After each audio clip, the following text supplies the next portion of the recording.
Punjabi radio USA ਸੁਣ ਰਹੇ ਦੇਖ ਰਹੇ ਸਾਰੇ ਹੀ ਸਰੋਤਿਆਂ ਦਰਸ਼ਕਾਂ ਨੂੰ ਨਿੱਘੀ ਜੀ ਆਇਆਂ ਨੂੰ, ਸਭ ਨੂੰ ਪਿਆਰ ਭਰੀ ਸਤਿ ਸ੍ਰੀ ਅਕਾਲ। ਮੈਂ ਰਾਜਕਨਵੀਰ ਸਿੰਘ ਪ੍ਰੋਗਰਾਮ ਖਬਰ ਤੇ ਨਜ਼ਰ ਦੇ ਵਿੱਚ ਤੁਹਾਨੂੰ ਜੀ ਆਇਆਂ ਨੂੰ ਆਖਦੇ ਹਾਂ। ਮੇਰੇ ਨਾਲ ਇਸ ਟਾਈਮ ਪੰਜਾਬ ਤੋਂ ਸੀਨੀਅਰ ਪੱਤਰਕਾਰ ਐਨਾਲਿਸਟ ਦੀਪਕ ਸ਼ਰਮਾ ਨਾਲ ਚਨਾਰਥਲ ਜੀ ਜਿਹੜੇ ਜੁੜ ਚੁੱਕੇ ਨੇ। ਦੀਪਕ ਜੀ ਸਵਾਗਤ ਹੈ, ਜੀ ਆਇਆਂ ਨੂੰ, ਸਤਿ ਸ੍ਰੀ ਅਕਾਲ ਜੀ। ਸਤਿ ਸ਼੍ਰੀ ਅਕਾਲ ਰਾਜਕਰਨ ਜੀ, ਸਾਰੇ ਦਰਸ਼ਕਾਂ ਨੂੰ ਸਰੋਤਿਆਂ ਨੂੰ ਪਿਆਰ ਭਰੀ ਸਤਿ ਸ਼੍ਰੀ ਅਕਾਲ। ਸਾਡੇ ਅੱਜ ਦੇ ਇਸ ਪ੍ਰੋਗਰਾਮ ਨੂੰ ਤੁਹਾਡੇ ਸਾਰਿਆਂ ਤੱਕ ਪਹੁੰਚਾਉਣ 'ਚ ਸਹਿਯੋਗ ਕਰਦੇ ਨੇ ਖਾਲਸਾ ਇੰਸ਼ੋਰੈਂਸ ਏਜੰਸੀ, ਜਿਨ੍ਹਾਂ ਦੇ ਕੋਲੋਂ ਹਰ ਇੱਕ ਤਰੀਕੇ ਦੀ ਇੰਸ਼ੋਰੈਂਸ ਕਰਵਾ ਸਕਦੇ ਹੋ। ਇੰਸ਼ੋਰੈਂਸ ਬਾਰੇ ਪਤਾ ਕਰਨ ਲਈ ਕਾਲ ਕਰ ਸਕਦੇ ਹੋ ਨੰਬਰ 408-272-2500 ਦੇ ਉੱਤੇ। ਟਿਡਕੀਆਣਾ immigration law firm, US immigration ਦਾ ਹੋਵੇ ਕਿਸੇ ਵੀ ਤਰੀਕੇ ਦਾ ਕੰਮ, ਕਾਲ ਅਟਰਨੀ ਜੇ ਟਿਡਕੀਆਣਾ 415-909-0503। Gurdeep Singh Virdi Clovis, Sandeep Kaur Mandeep Singh San Jose, Jind Kaur Anayat Kaur Bakersfield, Mahinder Singh Mahinder Kaur Mattu Yuba City, Jarnail Singh Seattle ਤੇ ਅਮਰੀਕ ਸਿੰਘ ਅਟਵਾਲ ਤੇ ਜਰਨੈਲ ਸਿੰਘ ਯੂਬਾ ਸਿਟੀ। ਇਹਨਾਂ ਸਾਰਿਆਂ ਦਾ ਬਹੁਤ ਬਹੁਤ ਧੰਨਵਾਦ। ਜੇ ਤੁਸੀਂ ਵੀ ਇਸ ਪ੍ਰੋਗਰਾਮ ਨੂੰ ਸਹਿਯੋਗ ਕਰਨਾ ਚਾਹੁੰਦੇ ਹੋ, ਸਪਾਂਸਰ ਕਰਨਾ ਚਾਹੁੰਦੇ ਹੋ, ਸੰਪਰਕ ਕਰੋ 408-722-7698 ਦੇ ਉੱਤੇ। ਦੀਪਕ ਜੀ, ਗੱਲਬਾਤ ਦੀ ਸ਼ੁਰੂਆਤ ਕਰਦੇ ਹਾਂ। ਜਿਸ ਬੰਦੇ ਦੀ ਆਪਾਂ ਗੱਲ ਕਰਨ ਜਾ ਰਹੇ ਹਾਂ, ਇਹ ਅਕਸਰ ਫਰਲੋ ਤੇ ਤੁਰਿਆ ਰਹਿੰਦਾ ਆ। ਇਹ ਖਾਸ ਕਰਕੇ ਉਦੋਂ ਹੁੰਦਾ ਜਦੋਂ ਕਿਤੇ ਚੋਣਾਂ ਜਿਹੜੀਆਂ ਨਜ਼ਦੀਕ ਆ ਜਾਂਦੀਆਂ ਆ। ਹੁਣ ਦਿੱਲੀ 'ਚ ਨੇ ਵੋਟਾਂ, ਕਹਿੰਦੇ ਇਸ ਲਈ ਡੇਰਾ ਸਿਰਸਾ ਮੁਖੀ ਨੂੰ ਫੜ ਲਓ। ਬਿਲਕੁਲ ਜੀ, ਇਹ ਤੁਸੀਂ ਦੁਰਸਤ ਫਰਮਾਇਆ ਕਿ ਇਹਨੂੰ ਉਸੇ ਸਮੇਂ ਫਰਲੋ ਮਿਲਦੀ ਹੈ ਜਦੋਂ ਚੋਣਾਂ ਹੁੰਦੀਆਂ ਨੇ। ਅਸਲ 'ਚ ਇਹਦੀ ਇਕੱਲੀ ਵੋਟ ਨਾਲ ਨਹੀਂ ਕਿਸੇ ਨੇ ਜਿੱਤਣਾ ਹੁੰਦਾ। ਜਿਹੜੇ ਇਹਦੇ ਸ਼ਰਧਾਲੂ ਨੇ, ਇਹਦੇ ਪ੍ਰੇਮੀ ਨੇ, ਜਿਹੜੇ ਇਹਦੇ ਡੇਰੇ ਨਾਲ ਜੁੜੇ ਨੇ, ਉਹਨਾਂ ਦੀ ਵੋਟ ਤੇ ਪਾਰਟੀਆਂ ਦੀ ਨਜ਼ਰ ਹੁੰਦੀ ਹੈ। ਤੇ ਇਸ ਤੋਂ ਪਹਿਲਾਂ ਵੀ ਜਦੋਂ ਜੇਲ੍ਹ 'ਚ ਨਹੀਂ ਸੀ ਤਾਂ ਵੀ ਇਹਦੇ ਡੇਰੇ ਤੇ ਸਾਰੀਆਂ ਧਿਰਾਂ ਜਾ ਕੇ ਨੱਕ ਰਗੜਦੀਆਂ ਸੀ, ਰਾਜਨੀਤਿਕ ਧਿਰਾਂ, ਤਾਂ ਕਿ ਵੋਟ ਬੈਂਕ ਸਾਡੇ ਨਾਲ ਆ ਜਾਵੇ। ਡੇਰਾ ਸਿਰਸਾ ਮੁਖੀ ਗੁਰਮੀਤ ਸਿੰਘ ਰਾਮ ਰਹੀਮ ਇਸ ਮੌਕੇ ਮੁੱਖ ਤੌਰ ਦੇ ਉੱਤੇ ਸਾਧਵੀਆਂ ਨਾਲ ਬਲਾਤਕਾਰ ਦੇ ਮਾਮਲੇ 'ਚ ਦੋਸ਼ੀ ਕਰਾਰ ਹੋਣ ਤੋਂ ਬਾਅਦ ਸਜ਼ਾ ਯਾਫਤਾ ਹੈ। ਪੱਤਰਕਾਰ ਛਤਰਪਤੀ ਕਤਲ ਮਾਮਲੇ 'ਚ ਸਜ਼ਾ ਯਾਫਤਾ ਹੈ। ਆਪਣੇ ਹੀ ਮੈਨੇਜਰ ਵਾਲੇ ਮਾਮਲੇ 'ਚ ਬੇਸ਼ੱਕ ਹਾਈ ਕੋਰਟ ਤੋਂ ਬਰੀ ਮਿਲੀ, ਪਰ ਉਹਨਾਂ ਨੇ ਸੁਪਰੀਮ ਕੋਰਟ ਚੁਣੌਤੀ ਦਿੱਤੀ ਹੋਈ ਹੈ। ਸੋ ਜਿਹੜਾ ਬੰਦਾ ਬਲਾਤਕਾਰ ਔਰ ਕਤਲ ਮਾਮਲੇ 'ਚ ਅੰਦਰ ਹੋਵੇ, ਉਸ ਨੂੰ ਕਹਿੰਦੇ ਜੀ ਉਹਦਾ ਚਾਲ ਚੱਲਣ ਇੰਨਾ ਵਧੀਆ, ਇਸ ਲਈ ਉਹਨੂੰ ਵਾਰ-ਵਾਰ ਫਰਲੋ ਮਿਲ ਜਾਂਦੀ ਹੈ। ਕਮਾਲ ਹੈ। ਔਰ ਇਹ ਵੀ ਬਿਲਕੁਲ ਚੋਣਾਂ ਦੇ ਹਵਾਲੇ ਨਾਲ। ਇਹਦੇ ਦੋ ਪਹਿਲੂ ਨੇ ਜੇਕਰ ਸਮਝਣੇ ਹੋਣ। ਇੱਕ ਪਹਿਲੂ ਤਾਂ ਇਹ ਹੈ ਕਿ ਜਿਹੜਾ ਆਪਾਂ ਗੱਲ ਕਰ ਰਹੇ ਹਾਂ ਕਿ ਚੋਣਾਂ ਦਾ ਹਵਾਲਾ। ਦੂਸਰਾ ਪਹਿਲੂ ਕਿ ਜਦੋਂ ਵੀ ਇਹਨੂੰ ਫਰਲੋ ਮਿਲਦੀ ਹੈ ਤਦ ਪੰਜਾਬ 'ਚ ਇੱਕ ਚਰਚਾ ਛਿੜਦੀ ਹੈ ਕਿ ਵੀ ਇਹਨੂੰ ਛੁੱਟੀ ਮਿਲ ਰਹੀ ਆ, ਇਹਨੂੰ ਜਿਹੜੀ ਆਪਾਂ ਕਹਿ ਸਕਦੇ ਜ਼ਮਾਨਤ ਤੇ ਬਾਹਰ ਲਿਆਂਦਾ ਜਾਂਦਾ ਹੈ ਨਾ, ਇਹਨੂੰ ਪੈਰੋਲ ਤੇ ਬਾਹਰ ਲਿਆਂਦਾ ਜਾਂਦਾ। ਦੂਸਰੇ ਪਾਸੇ ਮਤਲਬ ਕਿ ਉਹ ਲੋਕ ਨੇ ਜਿਹੜੇ ਆਪਣੀ ਸਜ਼ਾਵਾਂ ਪੂਰੀਆਂ ਕਰ ਚੁੱਕੇ ਨੇ, ਉਹ ਸਜ਼ਾ ਪੂਰੀ ਹੋਣ ਤੋਂ ਬਾਅਦ ਕਾਨੂੰਨੀ ਤੌਰ ਤੇ, ਅਦਾਲਤੀ ਤੌਰ ਤੇ ਜਿੰਨੀ ਸਜ਼ਾ ਮਿਲੀ ਉਹ ਸਜ਼ਾ ਭੋਗਣ ਤੋਂ ਬਾਅਦ ਵੀ ਉਹ ਬਾਹਰ ਨਹੀਂ ਆ ਪਾ ਰਹੇ। ਉਹਨਾਂ ਨੂੰ ਪੈਰੋਲ ਮਿਲਣੀ ਤਾਂ ਇੱਕ ਵੱਖਰਾ ਹੀ ਸਵਾਲ ਆ, ਉਹ ਵੀ ਪਹਿਲੂ ਹੈਗਾ। ਇਸੇ ਤਰ੍ਹਾਂ ਦੇਸ਼ ਭਰ ਦੇ ਵਿੱਚ ਕਿੰਨੇ ਹੀ ਸਮਾਜਿਕ ਕਾਰਕੁਨ ਜਿਹੜੇ ਬੰਦ ਨੇ, ਉਹਨਾਂ ਨਾਲ ਵੀ ਇਹ ਸਵਾਲ ਜੁੜਿਆ। ਪਰ ਜਿਹੜਾ ਹਵਾਲਾ ਇਹਦਾ ਵੋਟਿੰਗ ਵਾਲਾ ਤੁਸੀਂ ਪੁੱਛ ਰਹੇ ਹੋ, ਉਹ ਬਾ ਕਮਾਲ ਹੈ ਜੀ। ਰਾਜਕਰ ਜੀ, ਤੁਸੀਂ ਅੰਦਾਜ਼ਾ ਲਾ ਲਓ ਕਿ ਪਿਛਲੇ 3 ਸਾਲਾਂ ਦੇ ਵਿੱਚ 2022, 2023, 2024 25 ਦਾ ਜੇ ਚੜਿਆ ਜੀ, ਇਹ 3 ਸਾਲ ਆ 25 ਚੜਨ ਤੱਕ, ਪੂਰੇ 3 ਸਾਲਾਂ ਦੇ ਵਿੱਚ 1 ਸਾਲ ਡੇਰਾ ਸਿਰਸਾ ਮੁਖੀ ਫਰਲੋ ਤੇ ਹੈ। ਪੂਰੇ 3 ਸਾਲਾਂ 'ਚ 1 ਸਾਲ ਬਾਹਰ ਹੈ। ਮਤਲਬ ਇਹ ਦੱਸ ਦਿਓ ਕਿ ਅੰਦਰ ਛੁੱਟੀਆਂ ਕੱਟਣ ਜਾਂਦਾ ਕਿ ਬਾਹਰ ਛੁੱਟੀਆਂ ਕੱਟਣ ਆਉਂਦਾ। ਆ ਮੇਰੇ ਕੋਲ ਉਹਦਾ ਡਾਟਾ ਪਿਆ ਜੀ। ਹੁਣ ਇਹਨੂੰ 28 ਜਨਵਰੀ ਨੂੰ ਸਵੇਰੇ 6 ਵਜੇ ਸਨੈਰੀਓ ਜੇਲ੍ਹ ਤੋਂ ਬਾਹਰ ਕੱਢ ਦਿੱਤਾ ਗਿਆ। ਸਵੇਰੇ 6 ਵਜੇ। ਕੱਲ ਲੰਘੇ ਦੂਏ ਦਿਨ 27 ਤਰੀਕ ਦੀ ਰਾਤ ਦੇ 11 ਵਜੇ ਤੱਕ ਕਿਸੇ ਕੋਲ ਜਾਣਕਾਰੀ ਨਹੀਂ ਸੀ ਕਿ ਇਹਨੂੰ ਸਵੇਰ ਨੂੰ ਫਰਲੋ ਮਿਲ ਰਹੀ ਹੈ। ਦੇਖ ਲਓ। ਤੇ ਸਵੇਰੇ 6 ਵਜੇ ਹੀ ਪਤਾ ਲੱਗਿਆ ਜਦੋਂ ਹਨੀਪ੍ਰੀਤ ਗੱਡੀ ਲੈ ਕੇ ਬਾਹਰ ਖੜੀ ਸੀ ਜੇਲ੍ਹ ਦੇ, ਤੇ ਡੇਰਾ ਸਿਰਸਾ ਮੁਖੀ ਉੱਥੋਂ ਨਿਕਲਿਆ ਤੇ ਇਸ ਵਾਰ ਉਸ ਨੂੰ 12ਵੀਂ ਫਰਲੋ ਤੇ ਸਰਸਾ ਭੇਜਿਆ ਗਿਆ। ਜਾਣਕਾਰੀ ਇਹ ਮਿਲ ਰਹੀ ਹੈ ਕਿ ਹੁਣ ਤੱਕ ਉਹਨੂੰ ਪਹਿਲਾਂ ਬਰਨਾਵਾ ਆਸ਼ਰਮ ਹੈ ਜਿਹੜਾ ਇਹਨਾਂ ਦਾ ਯੂਪੀ ਦੇ ਵਿੱਚ, ਉੱਥੇ ਭੇਜਦੇ ਸੀ। ਇਸ ਵਾਰ ਕਹਿੰਦੇ ਕਿ ਉਹਨੂੰ ਸਰਸਾ ਜਾਣ ਦੀ ਮਨਜ਼ੂਰੀ ਦੇਤੀ ਤੇ ਜਾਂਦੇ ਹੀ ਉਹਨੇ ਵੀਡੀਓ ਪਾਤੀ ਕਿ ਸਰਸਾ ਆਏ ਹੋ ਨਾ ਭਗਤੋ, ਮੈਂ ਇੱਥੇ ਆ ਗਿਆ। ਸੋ ਵੈਸੇ ਪੁਲਿਸ ਨੇ ਨਾਕੇ ਨੁੱਕੇ ਲਾਇਆ ਨਹੀਂ ਕਿ ਅੰਦਰ ਕੋਈ ਇਕੱਠ ਨਾ ਹੋਵੇ, ਭੀੜ ਨਾ ਹੋਵੇ। ਪਤਾ ਇਹ ਲੱਗ ਰਿਹਾ ਕਿ 5 ਫਰਵਰੀ ਨੂੰ ਦਿੱਲੀ 'ਚ ਵੋਟਾਂ ਨੇ ਤੇ 6 ਫਰਵਰੀ ਤੱਕ ਡੇਰਾ ਸਿਰਸਾ ਮੁਖੀ ਸਰਸਾ ਰਹੇਗਾ ਤੇ 6 ਫਰਵਰੀ ਤੋਂ ਬਾਅਦ ਬਾਕੀ ਛੁੱਟੀਆਂ ਕੱਟਣ ਉਹ ਬਰਨਾਵਾ ਚਲਾ ਜਾਏਗਾ। ਹੁਣ ਇੱਥੇ ਕੀ ਮਤਲਬ ਹੈ ਜੀ, ਇਹ ਸਾਰਿਆਂ ਨੂੰ ਸਮਝ ਆਉਂਦਾ। ਜਿਹੜਾ ਦੂਸਰਾ ਪੱਖ ਹੈ, ਪਹਿਲਾਂ ਤੁਸੀਂ 12 ਫਰਲੋਆਂ ਦੇਖੋ। ਜੇਕਰ ਮੈਂ 12 ਫਰਲੋ ਦੀ ਗੱਲ ਕਰਾਂ ਤਾਂ ਪਹਿਲੀ ਫਰਲੋ 2020 ਚ ਮਿਲੀ ਸੀ 1 ਦਿਨ ਦੀ, 24 ਅਕਤੂਬਰ। ਦੂਸਰੀ ਫਰਲੋ 21 ਮਈ 2021 ਨੂੰ ਮਿਲੀ ਸੀ 1 ਦਿਨ ਦੀ। ਉਹ ਤੋਂ ਬਾਅਦ 2022 ਚ ਵੀ 3 ਵਾਰ, 2024 ਚ ਵੀ 3 ਵਾਰ ਤੇ 25 ਚੜ੍ਹਦੀਆਂ ਫਿਰ ਉਸੇ ਫਾਰਮੂਲੇ ਤਹਿਤ ਪਹਿਲੀ ਮਿਲ ਗਈ। 7 ਫਰਵਰੀ 2022 ਨੂੰ 21 ਦਿਨਾਂ ਦੀ ਫਰਲੋਂ ਮਿਲੀ। ਫਿਰ ਜੂਨ 2022 ਚ 1 ਮਹੀਨੇ ਦੀ ਫਰਲੋਂ ਮਿਲ ਗਈ 30 ਦਿਨਾਂ ਦੀ। ਫਿਰ ਪੰਜਵੀਂ ਵਾਰ ਅਕਤੂਬਰ 2022 ਚ 40 ਦਿਨਾਂ ਦੀ ਫਰਲੋਂ ਮਿਲ ਗਈ। ਸੋ ਹੁਣ ਫਰਵਰੀ, ਜੂਨ, ਅਕਤੂਬਰ 3 ਪੂਰੇ ਹੋ ਗਏ। ਉਸ ਤੋਂ ਬਾਅਦ ਜਿੱਦਾਂ ਹੀ ਅਗਲਾ ਸਾਲ ਚੜ੍ਹਿਆ 2023 21 ਜਨਵਰੀ ਨੂੰ ਫਿਰ 40 ਦਿਨਾਂ ਦੀ ਫਰਲੋਂ ਮਿਲ ਗਈ। ਫਿਰ 20 ਜੁਲਾਈ ਨੂੰ ਫਿਰ 30 ਦਿਨਾਂ ਦੀ ਫਰਲੋਂ ਮਿਲ ਗਈ। ਫਿਰ 8ਵੀਂ ਵਾਰ ਨਵੰਬਰ 2023 ਦੇ ਵਿੱਚ ਫਿਰ 29 ਦਿਨਾਂ ਦੀ ਫਰਲੋਂ ਮਿਲ ਗਈ। ਉਸੇ ਤਰ੍ਹਾਂ ਮਤਲਬ ਜਨਵਰੀ, ਜੁਲਾਈ, ਨਵੰਬਰ ਜੀ ਹੈ ਨਾ, ਉਹੀ ਉਹਨਾਂ ਨੇ ਖੱਪੇ ਨਾਲੇ। ਫਿਰ ਉਸ ਤੋਂ ਬਾਅਦ 2024 ਚੜ੍ਹਿਆ, 19 ਜਨਵਰੀ ਨੂੰ ਫਿਰ 60 ਦਿਨਾਂ ਦੀ ਫਰਲੋਂ ਮਿਲ ਗਈ। 12 ਅਗਸਤ ਨੂੰ ਫਿਰ 21 ਦਿਨਾਂ ਦੀ ਫਰਲੋਂ ਮਿਲ ਗਈ। 1 ਅਕਤੂਬਰ ਨੂੰ ਫਿਰ 21 ਦਿਨ ਦੀ ਫਰਲੋਂ ਮਿਲ ਗਈ। ਤੇ ਹੁਣ ਜਿੱਦਾਂ ਹੀ 2025 ਚੜ੍ਹਿਆ, 28 ਜਨਵਰੀ ਨੂੰ ਫਿਰ 30 ਦਿਨਾਂ ਦੀ ਫਰਲੋਂ ਮਿਲ ਗਈ।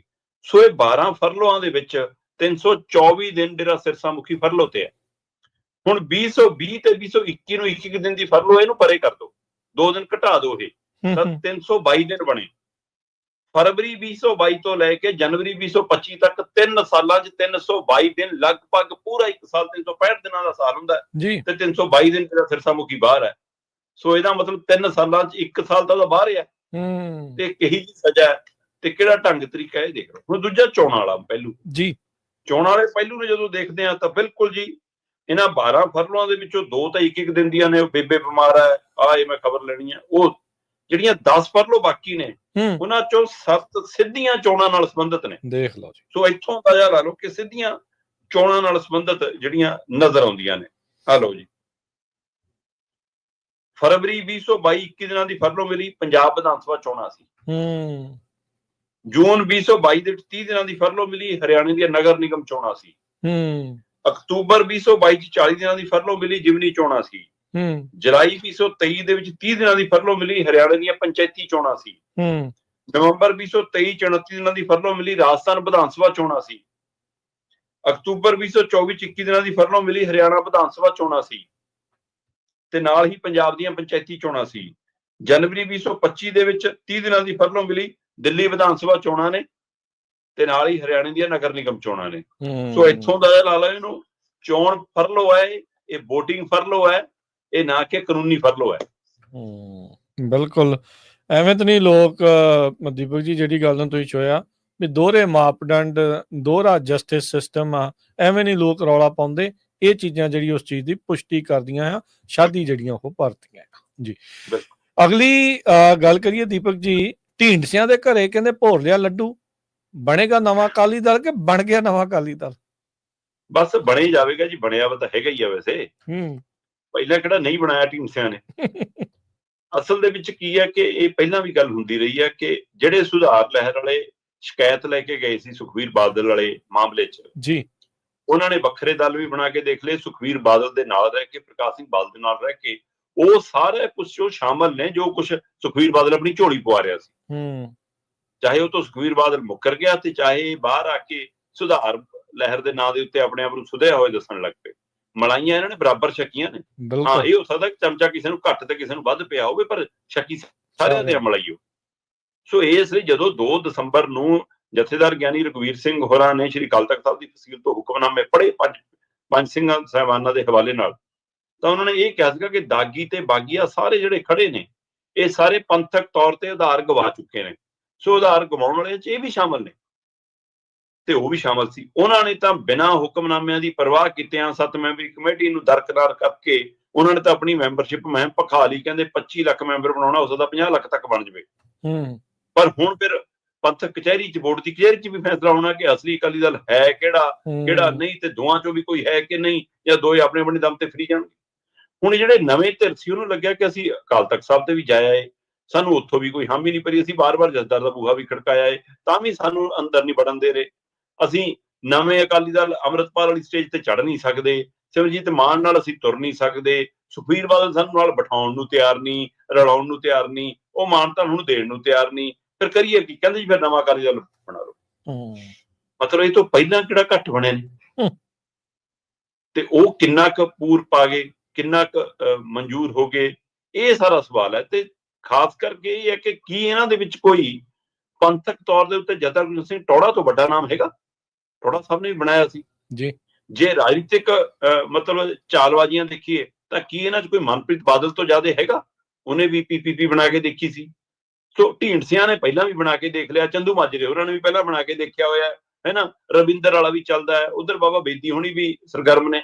ਸੋ ਇਹ ਸਭ ਦੇ ਦਰਮਿਆਨ ਵੀ ਇਹਨਾਂ ਨੂੰ ਲੱਗਦਾ ਕਿ ਜਦੋਂ ਸਾਨੂੰ ਹੁਣ ਸੁਖਬੀਰ ਬਾਦਲ ਵਾਲੀ ਪਰਚੀਆਂ ਕਟਾਉਣੇ ਨਹੀਂ ਦੇ ਰਹੀ, ਸਾਨੂੰ ਮੈਂਬਰਸ਼ਿਪ ਦੇਣ ਨੂੰ ਇਹ ਤਿਆਰ ਨਹੀਂ, ਸਾਨੂੰ ਪੁੱਛਣ ਨੂੰ ਇਹ ਤਿਆਰ ਨਹੀਂ, ਸਾਡਾ ਚੁੱਲ੍ਹਾ ਅਸੀਂ ਚੱਕੀ ਫਿਰਦੇ ਹਾਂ, ਉਹ ਚੱਕਵਾਂ ਚੁੱਲ੍ਹਾ ਰਲਾਉਣ ਨੂੰ ਤਿਆਰ ਨਹੀਂ, ਫਿਰ ਕਹਿੰਦੇ ਮੰਗਾ ਲਓ ਆਪਣਾ ਚੁੱਲ੍ਹਾ, ਜਿਹੋ ਜਿਹਾ ਵੀ ਮੰਗੋ, ਚਾਹੇ ਧੂੰਆਂ ਹੀ ਕਰੂਗਾ, ਅੱਗ ਨਹੀਂ ਬਣੂਗੀ। ਸੋ ਇਸ ਲਈ ਹੁਣ ਇਹਨਾਂ ਨੇ ਕੱਲ ਲੱਡੂ ਭੋਰ ਲਿਆ। ਬਿਲਕੁਲ ਤੁਹਾਡੀ ਗੱਲ ਦਰੁਸਤ ਹੈ ਜੀ।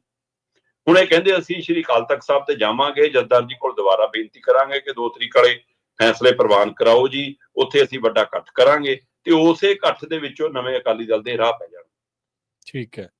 ਔਰ ਇਹ ਨਵਾਂ ਅਕਾਲੀ ਦਲ ਹੁਣ ਢੀਂਡਸੇ ਦੇ ਆਸ਼ੀਰਵਾਦ ਨਾਲ ਬਣਦਾ ਹੈ ਕਿ ਢੀਂਡਸੇ ਦੀ ਅਗਵਾਈ 'ਚ ਬਣਦਾ ਹੈ ਨਾ, ਕਿਉਂਕਿ ਆਪਾਂ ਪਹਿਲਾਂ ਵੀ ਮੈਂ ਇਸ ਪਲੇਟਫਾਰਮ ਤੇ ਗੱਲ ਕਰ ਚੁੱਕਿਆ ਕਿ ਲਗਭਗ ਤੈਅ ਮੰਨਿਆ ਜਾ ਰਿਹਾ ਹੈ ਕਿ ਭਾਈ ਜਾਂ ਤਾਂ ਬਡਾਲੇ ਨੂੰ ਮੂਹਰੇ ਰੱਖਣਗੇ ਕਿ ਚਲੋ ਪਾਕ ਸਾਹਿਬ ਚਿਹਰਾ, ਅਸੀਂ ਤਾਂ ਮਲਾਈਆਂ ਵਾਲੇ ਹਾਂ, ਜਾਂ ਫਿਰ ਪੈਸੇ ਵਾਲੀ ਧਿਰ ਵੀ ਚਾਹੀਦੀ ਹੈ ਤੇ ਉਸ ਤਰ੍ਹਾਂ ਦਮਖਮ ਵੀ ਚਾਹੀਦਾ, ਫਿਰ ਰੱਖੜੇ ਟੱਬਰ ਨੂੰ ਮੂਹਰੇ ਰੱਖਣਗੇ। ਸੋ ਇਹੀ ਜੀ ਕੋਈ ਗੱਲਬਾਤ ਵੀ ਚੱਲ ਰਹੀ ਹੈ। ਸੋ ਨਵਾਂ ਅਕਾਲੀ ਦਲ ਤਾਂ ਬਣ ਕੇ ਰਹੂਗਾ ਜੀ। ਹੋਰ ਚੋਣਾਂ 'ਚ ਨੇੜੇ ਨੂੜੇ ਜਾ ਕੇ ਦੋਏ ਬਾਇਆ BJP ਇੱਕੋ ਟਰੈਕ ਤੇ ਆ ਜਾਣੇ, ਵੱਖਰੀ ਗੱਲ ਹੈ। ਗੱਡੀਆਂ ਕਨਵਰਟ ਕਰਨੀਆਂ ਨਾ ਉਹਨਾਂ ਨੇ ਜੀ।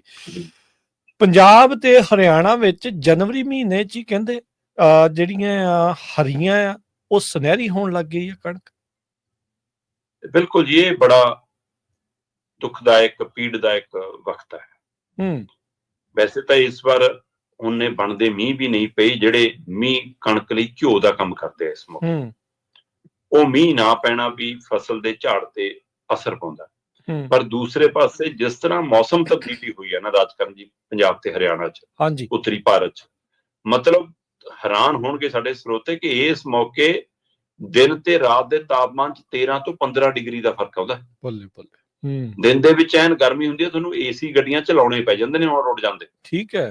ਤੇ ਰਾਤ ਨੂੰ ਰਜਾਈਆਂ ਲੈ ਕੇ, KC ਲੈ ਕੇ, ਕੰਬਲ ਦੋਹਰੇ ਲੈ ਕੇ ਸੌਣਾ ਪੈ ਰਿਹਾ। ਸੋ ਇਹ ਜਿਹੜਾ ਇਹ ਫਸਲ ਤੇ ਵੀ ਅਸਰ ਪਾਉਂਦਾ। ਤੇ ਜਿਸ ਤਰ੍ਹਾਂ ਦੀ ਗਰਮੀ ਵੱਧ ਰਹੀ ਹੈ, ਉਹ ਕਹਿੰਦੇ ਕਿ ਜੇ ਅਗਲੇ ਹਫ਼ਤੇ ਖੰਡ ਦੇ ਵਿੱਚ ਮੀਂਹ ਨਾ ਪਿਆ, ਮੌਸਮ ਦਿਨ ਦੇ ਵਿੱਚ ਨਰਮੀ ਨਾ ਆਈ, ਤਾਂ ਤੈਅ ਹੈ ਕਿ ਕਣਕ ਦਾ ਝਾੜ ਘਟ ਜਾਣਾ। ਜਿਹੜੀ ਕੁਝ ਕਣਕ ਪੰਜਾਬ ਹਰਿਆਣਾ 'ਚ ਥੋੜੀ ਜਿਹੀ ਅਗੇਤੀ ਲੱਗ ਗਈ ਸੀ ਹਫ਼ਤਾ 10 ਦਿਨ ਪਹਿਲਾਂ, ਉੱਥੇ ਤਾਂ ਬੱਲੀਆਂ ਨੇ ਰੰਗ ਬਟਾਉਣਾ ਸ਼ੁਰੂ ਕਰ ਦਿੱਤਾ। ਉਹ ਸੁੰਦਰ ਸਰਤਾਜ ਦਾ ਗੀਤ ਹੈ ਨਾ ਕਿ ਯਾਦ ਰੱਖਦਾ ਵਿਸਾਖੀ, ਉਹਨੇ ਵੇਖਿਆ ਹੁੰਦਾ ਜੇ ਰੰਗ ਕਣਕਾਂ ਦਾ ਕਿਵੇਂ ਹਰੇ ਤੋਂ ਸੁਨਹਿਰੀ ਹੋ ਗਿਆ। ਪਰ ਵਿਸਾਖੀ ਤਾਂ ਜੇ ਬਹੁਤ ਦੂਰ ਆ, ਵਿਸਾਖੀ ਨੂੰ ਤਾਂ ਵਾਢੀ ਹੁੰਦੀ ਸੀ। ਸੋ ਉਹ ਮਾਘ ਦੇ ਮਹੀਨੇ ਤਾਂ ਸਿਖਰ ਦੇ ਠੰਡ ਵਾਲੇ ਮਹੀਨੇ ਹੁੰਦੇ ਨੇ ਜੀ, ਹੈ ਨਾ। ਇਹਨਾਂ ਤੋਂ ਬਾਅਦ ਜਾ ਕੇ ਫਰਵਰੀ ਤੋਂ ਬਾਅਦ ਜਾ ਕੇ ਮਤਲਬ ਕਿ ਲਗਭਗ ਅੱਧੇ ਫਰਵਰੀ ਦੇ ਵਿੱਚ ਜਾ ਕੇ ਕਣਕ ਪੂਰੀ ਤਰ੍ਹਾਂ ਰੰਗ ਬਟਾਉਣਾ ਸ਼ੁਰੂ ਕਰਦੀ ਹੈ। ਸੋ ਪਰ ਹੁਣ ਜਨਵਰੀ ਦੇ ਆਖਰੀ ਹਫ਼ਤੇ 26-27 ਜਨਵਰੀ ਤੋਂ ਰਿਪੋਰਟਾਂ ਆਉਣੀਆਂ ਸ਼ੁਰੂ ਹੋਈਆਂ ਕਿ ਪੰਜਾਬ ਤੇ ਹਰਿਆਣਾ 'ਚ ਕਈ ਥਾਵਾਂ ਤੇ ਕਣਕ ਦੀ ਬੱਲੀਆਂ ਦਾ ਰੰਗ ਸੁਨਹਿਰੀ ਹੋ ਰਿਹਾ। ਔਰ ਇਹ ਉਸ ਸਮੇਂ ਹੋ ਰਿਹਾ ਜਦੋਂ ਅਜੇ ਉਹਦੇ ਵਿੱਚ ਦਾਣਾ ਪੂਰਾ ਬਣਿਆ ਨਹੀਂ। ਤੇ ਦਾਣਾ ਪੂਰਾ ਨਾ ਬਣਦਾ ਉਹ ਦਾਣਾ ਖੋਖਾ ਰਹਿ ਜਾਏਗਾ, ਮੌਜੂ ਹੋ ਜਾਏਗਾ, ਸੁੰਗੜ ਜਾਏਗਾ, ਹੈਨਾ, ਤੇ ਇਹਦਾ ਮਤਲਬ ਝਾੜ ਘਟੇਗਾ। ਆਰ ਜਿਹੜੇ ਕਿਸਾਨੀ ਮਾਹਰ ਨੇ, ਉਹਨਾਂ ਦਾ, ਖੇਤੀਬਾੜੀ ਦੇ ਮਾਹਰ ਨੇ, ਉਹਨਾਂ ਦਾ ਮੰਨਣਾ ਕਿ ਇਸ ਵਾਰ 10% ਤੋਂ ਲੈ ਕੇ 25% ਤੱਕ ਝਾੜ ਘਟ ਸਕਦਾ ਜੇਕਰ ਮੌਸਮ ਇਸੇ ਤਰ੍ਹਾਂ ਹਫ਼ਤਾ ਹੋਰ ਰਹਿ ਗਿਆ। ਜੀ ਜੀ। ਤੇ ਹੁਣ ਸਵਾਲ ਫਿਰ ਇੱਥੇ ਆਉਂਦਾ ਕਿ ਫਿਰ ਇਹਦੀ ਮਾਰ ਕਿਹਦੇ ਤੇ ਪੈਣੀ? ਵਪਾਰੀਆਂ ਤੋਂ ਕੋਈ ਫਰਕ ਨਹੀਂ, ਉਹਨਾਂ ਨੇ ਤਾਂ ਕਮਾਈ ਕਣਕ ਦਾ ਰੇਟ ਵਧਾ ਕੇ ਕੱਢ ਲੈਣੀ ਹੈ, ਆਟੇ ਦਾ ਰੇਟ ਵਧਾ ਕੇ ਕੱਢ ਲੈਣੀ ਹੈ। ਮਰਨਾ ਕਿਹਨੇ? ਜਿਹੜੇ ਕਿਸਾਨ ਦੇ ਇੱਕ ਖੇਤ ਦੇ ਵਿੱਚੋਂ ਜਿੰਨਾ ਉਹਦਾ ਅਨਾਜ ਨਿਕਲਦਾ ਸੀ, ਜਦੋਂ ਅੱਧਾ ਨਿਕਲਿਆ, 25% ਘੱਟ ਨਿਕਲਿਆ, ਤਾਂ ਉਹਦੀ ਤਾਂ ਉਸੇ ਵਜਨ ਦੇ ਹਿਸਾਬ ਨਾਲ ਹੀ ਖਰੀਦ ਹੋਣੀ ਹੈ ਨਾ। ਤੁਸੀਂ ਇਹ ਥੋੜਾ ਕਹਿਣਾ ਕਿ ਕੋਈ ਗੱਲ ਨਹੀਂ, ਜੇ ਮੌਸਮ ਦੀ ਮਾਰ ਪੈ ਗਈ ਤੈਨੂੰ ਇੰਨਾ ਦੇ ਦਿੰਦੇ ਆ। ਸੋ ਨੁਕਸਾਨਿਆ ਗਿਆ ਉਹ ਕਿਸਾਨ। ਉਹ ਤੋਂ ਬਾਅਦ ਜਿਹੜੇ ਵਪਾਰੀਆਂ ਕੋਲ ਜਾਣਾ ਮਾਲ, ਉਹਨਾਂ ਨੇ ਜਦੋਂ ਕਣਕ ਦਾ ਆਟਾ ਬਣਾ ਕੇ ਸ਼ਹਿਰਾਂ 'ਚ ਵੇਚਣਾ, ਤਾਂ ਛੋਟਾ ਜਿਹੜਾ ਪਰਿਵਾਰ ਆ ਉਹਨੇ ਮਾਰਿਆ ਜਾਣਾ। ਸੋ ਲੁੱਟ ਦੋਏ ਪਾਸੇ ਜਨਤਾ ਦੀ ਹੋ ਰਹੀ ਆ, ਕਮਾਉਣ ਵਾਲੇ ਕਮਾ ਰਹੇ ਨੇ। ਇਸੇ ਲਈ ਕਿਸਾਨੀ ਪਹਿਲੂ ਤੇ ਲੜਾਈ ਉਹ ਇਸੇ ਗੱਲ ਦੀ ਆ ਜੀ ਜੀ ਕਿ ਘੱਟੋ ਘੱਟ ਕੋਈ ਤੈਅ ਛੋਟੇ ਕਿਸਾਨਾਂ ਦੀ ਕੋਈ ਫਿਕਸ ਆਮਦਨ ਤਾਂ ਹੋਵੇ। 1 ਕਿੱਲੇ ਵਾਲਾ ਕਿਸਾਨ, 2 ਕਿੱਲੇ ਵਾਲਾ ਕਿਸਾਨ ਪੂਰੀ ਬਾਹ ਲਾ ਕੇ ਵੀ MSP ਤੇ ਫਸਲ ਵੇਚ ਕੇ ਵੀ ਸਾਲ ਦਾ ਗੁਜ਼ਾਰਾ ਨਹੀਂ ਕਰ ਸਕਦਾ। ਤੇ ਫਿਰ ਜਿਹੜੇ ਬੇਜ਼ਮੀਨੇ ਕਿਸਾਨ ਨੇ, ਵਿਚਾਰੇ ਮਜ਼ਦੂਰ ਨੇ, ਉਹਨਾਂ ਦੀ ਸਥਿਤੀ ਕੀ ਹੋਊਗੀ? ਸੋ ਇਸ ਲਈ ਇਹ ਕਿਸਾਨੀ ਪਹਿਲੂ ਤੇ ਵੀ ਬੇਸ਼ੱਕ ਡੱਲੇਵਾਲ ਸਾਹਿਬ ਕਹੀ ਜਾਂਦੇ ਆ ਕਿ ਆ ਜਾਓ ਜੀ, ਖਨੌਰੀ ਬਹਿ ਜਾਓ ਜੀ ਮੇਰੇ ਹੀ ਝੰਡੇ ਥੱਲੇ, ਉਹ ਵੀ ਏਕਤਾ ਵਾਲੇ ਪਾਸੇ ਨੂੰ ਇੱਕ ਸੁੱਚ ਨਹੀਂ ਵੱਧ ਰਹੇ। ਸੋ ਇਸ ਲਈ ਹੁਣ ਥੋੜੇ ਜਿਹੇ ਤਰੋਤਾਜ਼ਾ ਹੋ ਗਏ ਨੇ, ਡ੍ਰਿਪ ਡਰੁਪ ਲੱਗੀ ਆ, ਤੇ ਇਸ ਲਈ ਹੁਣ ਠੀਕ ਆ, ਕੰਮ ਚੱਲੀ ਜਾਣਾ। ਤੇ ਇਸੇ ਲਈ ਲੋਕਾਂ ਦਾ ਧਿਆਨ ਵੀ ਉਹ ਘਟ ਗਿਆ, ਇਮੋਸ਼ਨਲ ਧਿਆਨ ਵੀ ਹਟ ਗਿਆ। ਸੋ ਕਿਸਾਨੀ ਮੰਗਾਂ ਤੋਂ ਧਿਆਨ ਹਟਣਾ ਤੇ ਸਰਕਾਰਾਂ ਦਾ ਕਿਸਾਨੀ ਮੰਗਾਂ ਵੱਲ ਧਿਆਨ ਹੀ ਨਾ ਦੇਣਾ, ਤੇ ਉੱਪਰ ਦੀ ਆ ਤਾਜ਼ਾ ਸਥਿਤੀ ਫਿਕਰਮੰਦੀ ਵਾਲੀ ਹੈ ਕਿ ਪੰਜਾਬ ਹਰਿਆਣਾ 'ਚ ਇਸ ਵਾਰ ਸਮੇਂ ਤੋਂ ਪਹਿਲਾਂ ਜਿਹੜੀ ਸੁਨਹਿਰੀ ਹੋ ਰਹੀ ਕਣਕ ਆ, ਉਹਦਾ ਮਤਲਬ ਝਾੜ ਘਟੇਗਾ। ਇਹ ਤਾਂ ਰੇਗਿਸਤਾਨ ਵਾਲੇ ਕਿਤੇ ਨਾ ਕਿਤੇ ਮੌਸਮ ਵਾਲੀ ਗੱਲ ਹੁੰਦੀ ਹੈ ਵੀ ਦੁਪਹਿਰੇ ਸਵੇਰੇ ਜਿਹੜੀ ਗਰਮੀ ਤੇ ਰਾਤ ਨੂੰ ਜਿਹੜੀ ਆ ਪੂਰੀ ਠੰਡ। ਸਰਕਾਰਾਂ ਦਾ ਕੀ ਰਵੱਈਆ ਹੈ ਜਲਵਾਯੂ ਤਬਦੀਲੀ ਨੂੰ ਜਿਹੜਾ ਉਹ ਲੈ ਕੇ, ਕਿਉਂਕਿ ਇਹ ਉਸੇ ਦੇ ਹੀ ਲੱਛਣ ਆ।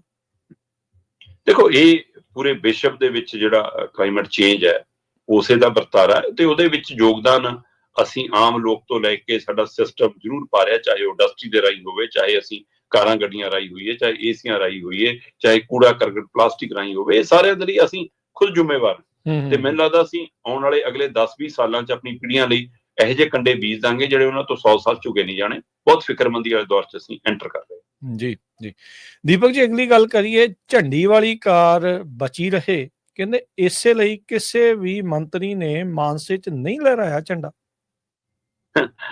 ਬਿਲਕੁਲ ਜੀ, ਵੈਸੇ ਤਾਂ ਮੰਤਰੀਆਂ ਨੂੰ ਬਹੁਤ ਚਾਅ ਹੁੰਦਾ ਕਿ 26 ਜਨਵਰੀ 15 ਅਗਸਤ ਤੇ ਲੈ ਵੀ ਅਸੀਂ ਝੰਡਾ ਲਹਿਰਾਉਣ ਜਾਣਾ, ਕਿਉਂਕਿ ਥੋੜਾ ਜਿਹਾ ਉਧਰ ਬੜਾ VIP ਸਲੂਟ ਸਲਾਟ ਜੇ ਵੱਜਦੇ ਆ, ਇਹਨਾਂ ਨੂੰ ਸਾਰਾ ਉਹ ਢੰਗ ਤਰੀਕਾ ਜਿਹੜਾ ਬਣਿਆ।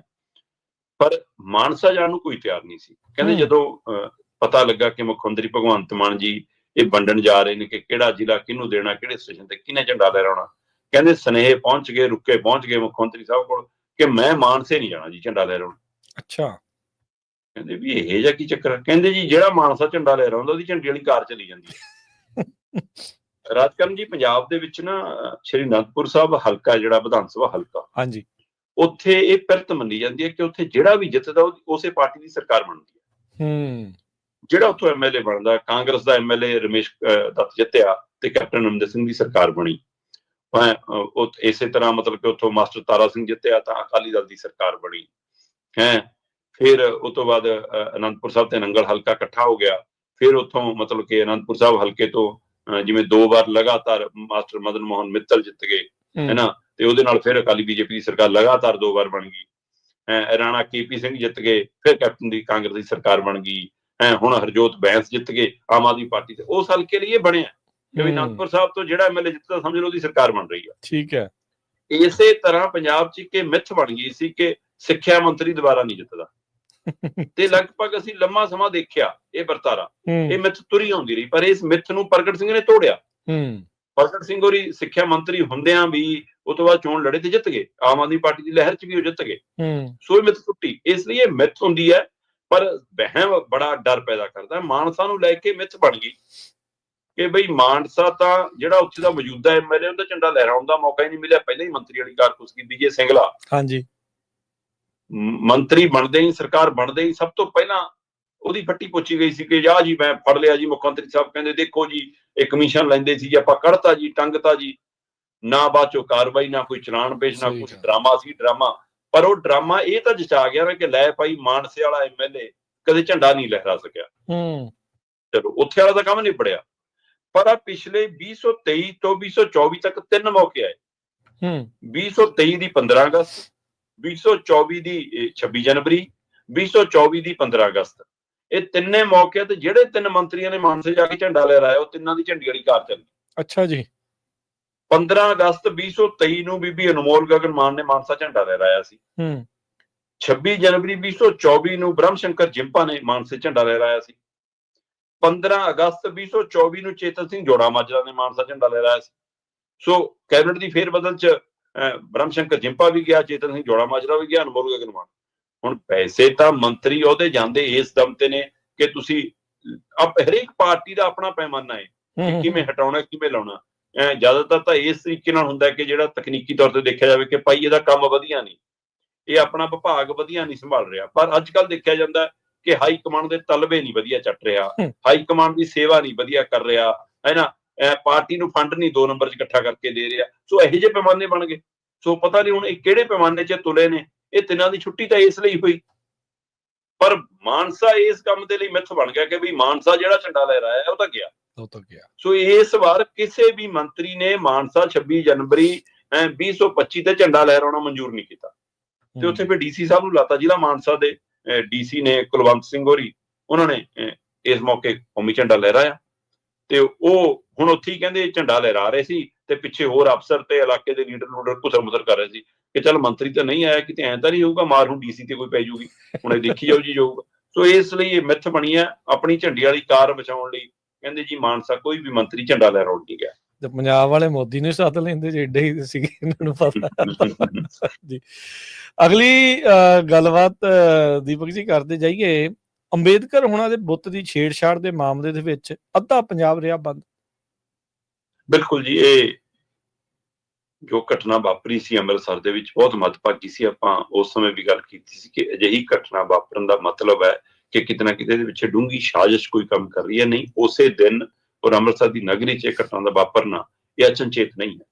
ਉਸ ਵਕਤ ਪੁਲਿਸ ਦਮ ਭਰਦੀ ਹੈ ਕਿ ਅਸੀਂ ਬੰਦਾ ਫੜ ਲਿਆ, ਪਰ ਮੇਰਾ ਸਵਾਲ ਜਦ ਵੀ ਸੀਗਾ ਕਿ ਫੜੇ ਤਾਂ ਬੰਦੇ ਹਰ ਘਟਨਾਵਾਂ 'ਚ ਜਾਂਦੇ ਨੇ, ਪਰ ਉਸ ਤੋਂ ਬਾਅਦ ਉਹਦੇ ਪਿੱਛੇ ਕੌਣ ਹੁੰਦਾ ਇਹ ਸੱਚ ਅਜੇ ਤੱਕ ਸਾਹਮਣੇ ਕਿਉਂ ਨਹੀਂ ਆਉਂਦਾ ਕਦੇ ਵੀ ਕਿਸੇ ਮਾਮਲੇ 'ਚ? ਸਹੀ ਗੱਲ। ਉੱਥੇ ਤੱਕ ਕਿਉਂ ਨਹੀਂ ਪਹੁੰਚਦੀ ਸਾਡੀਆਂ ਏਜੰਸੀਆਂ, ਪੁਲਿਸ, ਜਾਂ ਉਹਨਾਂ ਨੂੰ ਰੋਕ ਦਿੱਤਾ ਜਾਂਦਾ ਹੈ? ਇਹ ਸਾਰਾ ਆਪਾਂ ਵਰਤਾਰੇ ਤੋਂ ਵਾਕਫ, ਪਰ ਫਿਰ ਵੀ ਰੋਸਾ ਪਨਪਦਾ ਜੀ। ਘਟਨਾ ਤੋਂ ਬਾਅਦ ਅੰਮ੍ਰਿਤਸਰ ਉਸੇ ਅਗਲੇ ਦਿਨ ਹੀ ਬੰਦ ਹੋ ਗਿਆ ਸੀਗਾ, 27 ਜਨਵਰੀ ਨੂੰ ਹੀ। ਤੇ ਫਿਰ ਵੱਖ-ਵੱਖ ਸੰਸਥਾਵਾਂ ਵੱਲੋਂ, ਚਾਹੇ ਉਹ ਵਾਲਮੀਕੀ ਭਾਈਚਾਰੇ ਵੱਲੋਂ, ਰਵਿਦਾਸ ਭਾਈਚਾਰੇ ਵੱਲੋਂ, ਵੱਖ SCBC ਭਾਈਚਾਰੇ ਦੀਆਂ ਸੰਸਥਾਵਾਂ ਵੱਲੋਂ, ਫਿਰ ਉਹਨਾਂ ਦੇ ਨਾਲ ਵੱਡੇ ਤੌਰ ਤੇ ਵਪਾਰਕ ਮੰਡਲ ਵੀ ਆਏ, ਉਹਦੇ ਨਾਲ ਸਮਾਜਿਕ ਸੰਗਠਨ ਵੀ ਆ ਗਏ, ਫਿਰ ਰਾਜਨੀਤਿਕ ਧਿਰਾਂ ਵੀ, ਜਿੱਥੇ ਇਕੱਠ ਹੁੰਦਾ ਉੱਥੇ ਉਹ ਵੀ ਪ੍ਰਗਟ ਹੋ ਜਾਂਦੀਆਂ ਨੇ। ਸੋ ਰਾਜਨੀਤਿਕ ਧਿਰਾਂ ਵੀ ਸਮਰਥਨ 'ਚ ਆ ਗਈਆਂ, ਇੱਥੋਂ ਤੱਕ ਕਿ BJP ਵਾਲੇ ਵੀ ਨਾਲ ਬੈਠ ਗਏ ਇਸ ਵਾਰ ਤਾਂ। ਸੋ ਇਸ ਤਰੀਕੇ ਨਾਲ ਅੰਮ੍ਰਿਤਸਰ ਕੀ, ਜਲੰਧਰ ਕੀ, ਲੁਧਿਆਣਾ ਕੀ, ਮੋਗਾ ਕੀ, ਹੋਰ ਵੱਖ-ਵੱਖ ਛੋਟੇ ਵੱਡੇ ਸ਼ਹਿਰਾਂ ਦੇ ਵਿੱਚ ਵੀ ਰੋਸ ਮਾਰਚ ਕੱਢੇ ਗਏ, ਸੜਕਾਂ ਤੇ ਜਾਮ ਲਾਏ ਗਏ, ਪ੍ਰਦਰਸ਼ਨ ਕੀਤਾ ਗਿਆ। ਸੋ ਇਹ ਇੱਕ ਤਰ੍ਹਾਂ ਨਾਲ ਆਪਣੇ ਰੋਸੇ ਦੇ ਵਿਖਾਵੇ ਦਾ ਤਰੀਕਾ ਹੁੰਦਾ ਹੈ, ਪਰ ਉਹਦੇ ਬਾਵਜੂਦ ਵੀ ਸਰਕਾਰਾਂ ਕੀ ਅਜਿਹੀਆਂ ਘਟਨਾਵਾਂ ਨੂੰ ਰੋਕ ਪਾਉਣ 'ਚ ਸਫਲ ਹੋਣਗੇ, ਇਹ ਸਵਾਲ ਵੱਡਾ। ਵੈਸੇ ਤਾਂ ਸਰਕਾਰ ਸਾਡੀ ਦਿੱਲੀ ਬੈਠੀ ਹੈ, ਪੰਜਾਬ 'ਚ ਤਾਂ ਪੁਲਿਸ ਰਾਜ ਹੈ। ਜੇਕਰ ਕਿਸਾਨਾਂ ਦਾ ਮਸਲਾ ਨਿਬੇੜਨਾ ਤਾਂ ਪੁਲਿਸ ਜਾਊਗੀ, ਅਧਿਕਾਰੀ ਜਾਣਗੇ। ਜੇਕਰ ਡਾਂਗ ਬਣਾਉਣੀ ਆ ਪੁਲਿਸ ਜਾਊਗੀ, ਜੇਕਰ ਮਨਾਉਣ ਜਾਣਾ ਤਾਂ ਪੁਲਿਸ ਜਾਊਗੀ। ਮਤਲਬ ਜੇ ਪੁਲਿਸ ਨੇ ਸਾਰਾ ਕੁਝ ਕਰਨਾ, ਫਿਰ ਮੁੱਖ ਮੰਤਰੀ ਕੀ ਕਰਨੇ ਆ ਭਾਈ? ਸਹੀ ਗੱਲ। ਸੋ ਇਸ ਲਈ ਇਹ ਪੁਲਿਸ ਰਾਜ ਦੇ ਵਿੱਚ ਇਸ ਤਰ੍ਹਾਂ ਦਾ ਜਦੋਂ ਵਰਤਾਰਾ ਹੁੰਦਾ ਤਾਂ ਫਿਰ ਕਈ ਤਰ੍ਹਾਂ ਦੇ ਫਿਕਰ ਵੀ ਪੈਦਾ ਹੁੰਦੇ ਆ। ਬਿਲਕੁਲ ਜੀ, ਅੰਬੇਦਕਰ ਹੋਰਾਂ ਦੇ, ਡਾਕਟਰ ਭੀਮ ਰਾਓ ਅੰਬੇਦਕਰ ਜੀ ਦੇ ਬੁੱਤ ਨਾਲ ਜਿਹੜੀ ਛੇੜਖਾਨੀ ਹੋਈ ਹੈ, ਉਸ ਦੇ ਰੋਸੇ ਵਜੋਂ ਕੱਲ ਅੱਧੇ ਤੋਂ ਜ਼ਿਆਦਾ ਪੰਜਾਬ ਬੰਦ ਰਿਹਾ। ਬੇਸ਼ੱਕ ਐਮਰਜੈਂਸੀ ਸਰਵਿਸਾਂ ਨੂੰ ਉਹਨਾਂ ਨੇ ਬਾਹਰ ਰੱਖਿਆ, ਚਾਹੇ ਪੇਪਰ ਦੇਣ ਵਾਲੇ ਬੱਚੇ ਸੀ, ਚਾਹੇ ਕੋਈ ਐਂਬੂਲੈਂਸ ਸੀ, ਚਾਹੇ ਕੋਈ ਮੈਡੀਕਲ ਸਹੂਲਤ ਵਾਲਾ ਸੀ, ਈਵਨ ਸਰਕਾਰੀ ਬੱਸਾਂ ਵਗੈਰਾ ਨੂੰ, ਕੋਈ ਸਰਕਾਰੀ ਦਫ਼ਤਰ, ਪਬਲਿਕ ਡੀਲਿੰਗ ਵਾਲੇ ਨਹੀਂ ਬੰਦ ਹੋਣ ਦਿੱਤੇ ਗਏ। ਸੋ ਬਾਕੀ ਸਾਰਾ ਕੁਝ ਲਗਭਗ ਬਾਜ਼ਾਰ ਲੋਕਾਂ ਨੇ ਆਪ ਮੁਹਾਰੇ ਬੰਦ ਕੀਤੇ, ਸਮਾਜਿਕ ਸੰਗਠਨ ਆਪ ਮੁਹਾਰੇ ਨਾਲ ਆਏ। ਸੋ ਇੱਕ ਵੱਡਾ ਸੁਨੇਹਾ ਗਿਆ ਕਿ ਪੰਜਾਬ ਨੇ ਏਕੇ ਨਾਲ ਇਸ ਘਟਨਾ ਦੀ ਨਿੰਦਾ ਕੀਤੀ। ਜੀ ਜੀ, ਬਿਲਕੁਲ। ਬਹੁਤ-ਬਹੁਤ ਧੰਨਵਾਦ ਦੀਪਕ ਜੀ, ਇਹਨਾਂ ਖਾਸ ਖਬਰਾਂ ਦੇ ਉੱਤੇ ਅਹਿਮ ਜਾਣਕਾਰੀਆਂ ਸਾਂਝੀਆਂ ਕੀਤੀਆਂ। ਮਿਹਰਬਾਨੀ, ਧੰਨਵਾਦ, ਸਤਿ ਸ਼੍ਰੀ ਅਕਾਲ ਜੀ। ਸਤਿ ਸ਼੍ਰੀ ਅਕਾਲ।